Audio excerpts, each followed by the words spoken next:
I have been countless hours in the dark. The walls, already unfortunately near, have, with the help of my unencumbered imagination, grown closer still. My breathing slows as I feel the coarse stone pressed against my sides, the air thick with dust and dampened by the heat and closeness of the place leaves me to endure a sensation not unlike slowly drowning. The quality of the darkness is such that I see only imagined phantoms flitting across my vision as my eyes dart from one extreme to the other, left to right and then back again, like the pendulum of the clock which must somewhere be counting those moments which remain until I am slated to die. I strain to see more in the perfect darkness, but my reward is a pain that first presses against my eyes and then moves along to caress every gentle valley and ridge that my brain has to offer. My skull is racked by the throbbing pain that is, at present, my only means for marking the passage of time. I scream first, using words to cut through the dark and my fear. My screaming only strengthens the pounding of the blood against my brain. My voice grows hoarse and then fails me altogether, thus rendering me silent. Now the silence has become unbearable. True silence is never as silent as we are led to believe. This silence, as others I have briefly endured, began as a ringing in my ears, like a fine bell, unfettered by the limitation of regular sound and allowed to resonate its singular, clear, maddening note without ceasing. The ringing of the bell grows louder. Soon the silence overcomes and deafens beyond the hope of hearing even so much as your own breath or some lesser thoughts. This then has become my existence. I am tortured by the ever-tolling bell that rings for me and me alone in a world where my only companions are the shapes in the unfathomable darkness created by my tormented brain's attempt to give meaning to the lack of all light. I try to control my breath. I may not have access to an unlimited supply, but the interminable tolling of that aforementioned bell prevents me from hearing even the sound which would serve as a comfort in this place. I must be breathing, for I am thinking and alive, but the air outside of me is the same temperature as that inside, and so I do not even feel it enter my nostrils. The only method I have to assure myself that I am breathing is the constriction that I feel as my chest fills with air and presses against the walls which are seemingly ever closer in their proximity. My prolonged agony is only made more bearable by those precious few moments when my body, overcome by my predicament, has allowed me to pass into unconsciousness. These islands of respite are, in so much as I can tell, only brief sojourns into the land of the dreaming, and are made wholly unbearable by my displeasure at finding my course unchanged upon waking.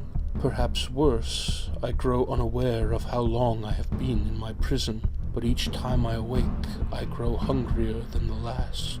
I have become, in fact, so hungry that a pain in my stomach makes it clear that I am in great peril if I continue to do nothing, at some length.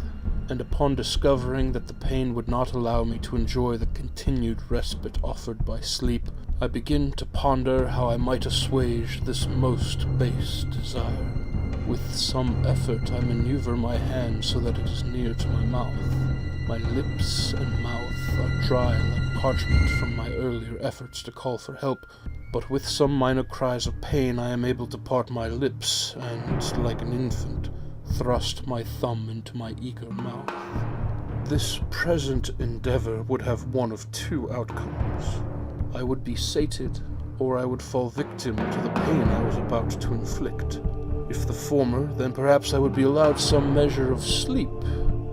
If the latter, then it would be a time of blessed oblivion as, due to a loss of my vital fluids, I would meet the end that someone had clearly designed for me at this point in my life to endure. For me, either option represents a parting from my current pains, if not an end to my experience, and so I resolve to proceed. I gnash my teeth together with reckless abandon, and felt, as they first dig into my skin with the effect and force of a serving spoon used to open a tunnel to freedom, a pain that was simultaneously unbearable and necessary. My cries of pain cut through the sound of the ever-ringing bell. The pain brings with it new images of stinging white shapes that explode behind my tightly clenched eyelids.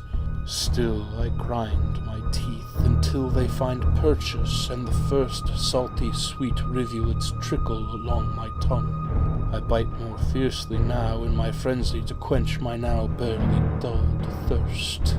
My heart serves as a willing accomplice, and soon I stop to drink. My own life fluid fills my mouth and throat. It is not a completely unpleasant experience.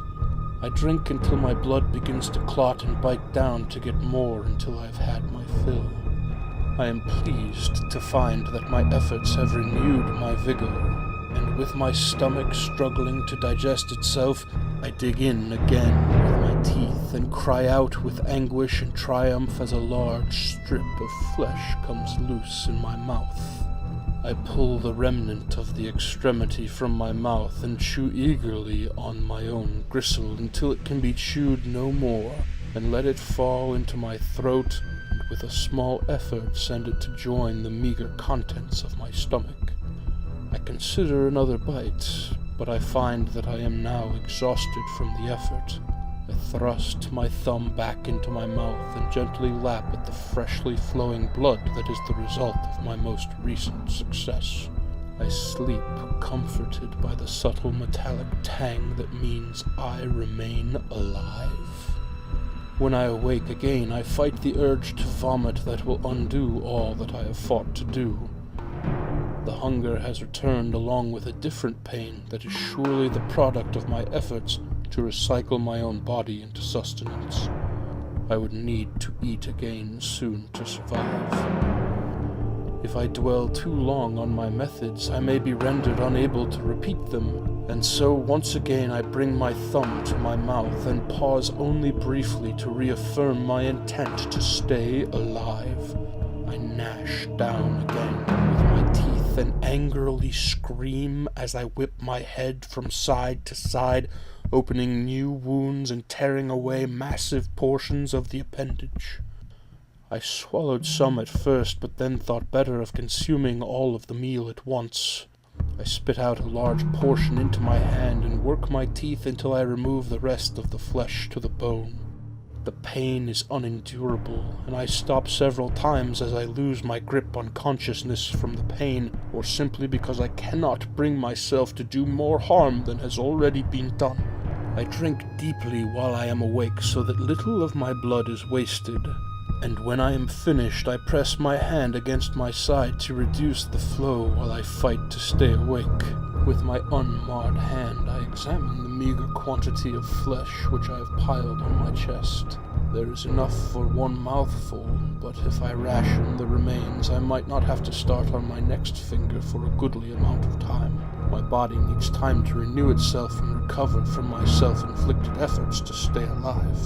Sleep would be welcome, but I fight to remain awake until I am sure that my hand has stopped bleeding. I feel along my side with my free hand. The stone beneath me is sopping wet with my blood. Though I resist, I cannot help but pass into a state of unconsciousness. I eat again the next time I wake. Half of the cold, wet mound from my chest serves to stop my stomach from roiling. I press my wounded hand against my lips and find that it is cold. I cannot otherwise feel the appendage. Tearing away my next meal will be easier. My head still aches, and I briefly entertain thoughts of chewing on the loose flesh that fills my cheeks to see if I can effect a state of numbness to slow the dull, relentless throbbing. But I decide against that course of action. I run the fingers of my good hand along the bone that protrudes from the place where my thumb once was. It is still wet with blood, but coarse and cold like the stone around me. I call out again for help when I discover that my voice has returned. None was given. Though I could not with any certainty say how long this continued, the rest of my imprisonment was carried out in much the same manner. I consumed the remaining flesh of my left hand and made a neat pile of the bones that did not remain attached.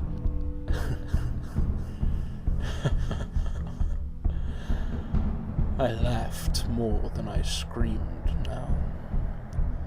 I tried to remember what my life had been before I woke in darkness, but find that I cannot. Had I been a farmer, a bread maker, a butcher? Given my taste for raw meat, I thought this the best possibility. Or perhaps a lawyer or minister.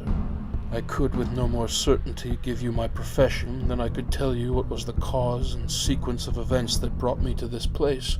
But I still try, and in so doing I manage to maintain some of my sense.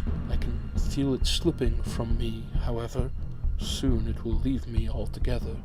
My forearm burns where I have torn away the last of the flesh from my hand. My blood gushes more freely now, but I do my best to staunch the flow and fight to stay awake. I think the pain is there to keep me from going on, to warn me away, but eventually, and by degrees, I again grow hungry.